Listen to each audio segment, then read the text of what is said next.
तिसरी वेळेस आंदोलन करण्याची वेळ आपल्यावर आलेली आहे। मला आज आंदोलन करण्याची तिसरी वेळेस आलेली आहे, तिसरी वेळेस आलेली आहे। तर याच्यात एक मुख्य कारण असं आहे की राज्य उत्पादन शुल्क वाल्याचा अजब कारभार बाहेर आलेला आहे।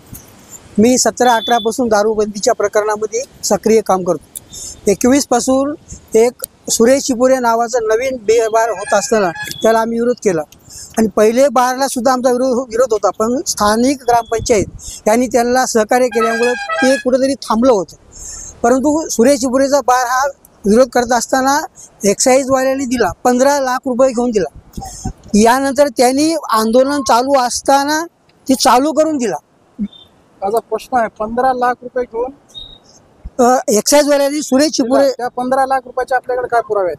15 लाख रुपयाचे 20 पुरावा आहेत। त्यांनी मी राजेसाहेबला कधी राहतो, कधी गावाकडे राहतो उजन्याला। तुमच्या समोर व्यवहार झाला 15 लाखाचा? माझ्या समोर 15 लाख रुपये दिले। त्यांनी असं सांगितलं त्या खुद अधिकाऱ्यांनी कचरे म्हणणे आणि 3 लाख रुपये ते मला देऊ लागले की तुम्ही प्रकरण हे इथं थांबवा आणि आता हे संपवा म्हणून तुम्ही मला राणीसाहेबांनी मला 3 लाख रुपये देऊ लागले। मी म्हणलं मी काय 3 लाख रुपये घेणार नाही, माझ्या गावात दुसरं लायसन होऊ देणार नाही। त्यावेळेस 20 तारखेला 16/1/2025ला ते लायसन इश्यू झालं नव्हतं, परंतु 21/2/2025ला ते लायसन इश्यू झालं। या तक्रारी त्यांनी इश्यू केलं, पण आता ते असं म्हणतात की तुम्ही ही तक्रार वापस घ्या। त्या गावात सगळे बारचे दुकानं आमचे म्हणजे आमच्या समाजाचे, 2 माझ्या भावकीचे आहेत आणि 3 पाहुण्याचे आहेत। 2 स्वतःहून त्यांनी सिलेंडर केले आणि आता 2 माझ्या भावकीचे चुलत भावाचे आहेत आणि एक सोऱ्याचे आहे। ते म्हणतात की तुम्ही हे प्रकरण वापस घ्या, तेव्हा आम्ही तुमच्या पाहुण्याचे भावकीचे बार चालू ठेवू। पण मी त्याला असं कधीच म्हणाल 21 पासून की हे बार चालू ठेवा, मी बंदच करा म्हणलं। तर गावातल्या लोकांचं ह्या दारू बंदीला समर्थन आहे? समर्थन, भरपूर समर्थन। हे समर्थन तुम्हाला लोकशाही पद्धतीत कळल। आज सर्वसामान्य माणूस सत्तेच्या विरोधात जात नाही, सत्तेच्या विरोधात आवाज उठवण्याची सर्वसामान्य माता भगिनीची किंवा सर्वसामान्याची हिंमत होत नाही।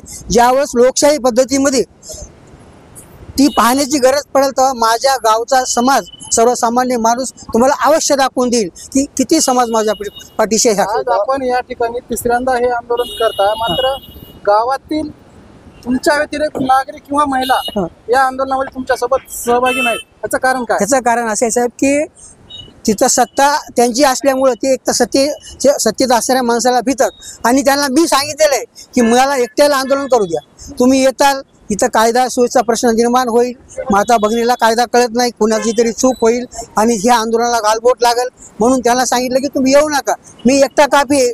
ज्या दिवशी तुमची गरज पडेल त्या दिवशी तुम्ही माझ्या पाठीशी राहा। कदाचित आपल्या एकट्या आंदोलनामुळे प्रशासन आपली दखल घेत नाही असं वाटतंय का? नाही, प्रशासन दखल जरूर घेईल। प्रशासनाने दखल घेऊन त्या बारची सुनावणी लावलेली आहे जिल्हाधिकाऱ्याच्या कॅबिनमध्ये, स्वतः जिल्हाधिकाऱ्याने। पण माझं जिल्हाधिकारी मॅडमला असं स्पष्ट म्हणणं आहे की हा बेकायदेशीर बार, पैसे घेऊन दिलेला बार पहिलं रद्द करा आणि नंतर कायदेशीर सुनावण्या चालू ठेवा। आता 7 तारखेला सुनावणी मी केलेली आहे, हजर होतो, अधिकारी पण हजर होतात, परंतु हे बार चालू ठेवून सुनावणी करू नका। माझ्याकडे 21 पासूनचे 700 ते 800 पानाचे पुरावे आहेत जे की प्रशासनाच्या त्या चुका आहेत। मी त्या समोर त्यांना सुनावणीमध्ये देणारच आहे, आग्रोमन टाईप मी माहिती देणार आहे, तो बार रद्द होईल। पण आज माझी अशी विनंती आहे की हे पैसे घेऊन जे बार चालवतात, बारला परवानगी देतात आणि आता कालच्या वेळेस 7 तारखेला याच एक्साईजवाल्यांनी त्यांच्याकडून 10 लाख रुपयाची डील करून 1.5 लाख नगदी घेतले आणि त्यांचा परत बार चालू ठेवला आणि दुसरे 2 बंद केले। बंद केल्याबद्दल माझं दुमत नाही, बंद करा, पण हे पण बंद करायला पाहिजे होता ना। हे बंद हा पैसे घेऊन पुन्हा चालू ठेवला। समोर घेतले का? असे आता 3 उरलेत, 2 सध्याच्याला जिल्हाधिकाऱ्यांनी ते सील केलेत की त्यांनी त्यांच्या काही त्रुटी दाखवून सील केल्यात, काय टॉयलेट माती दगड ज्या काही कायदेशीर त्रुटी दाखवल्या सील केल्या।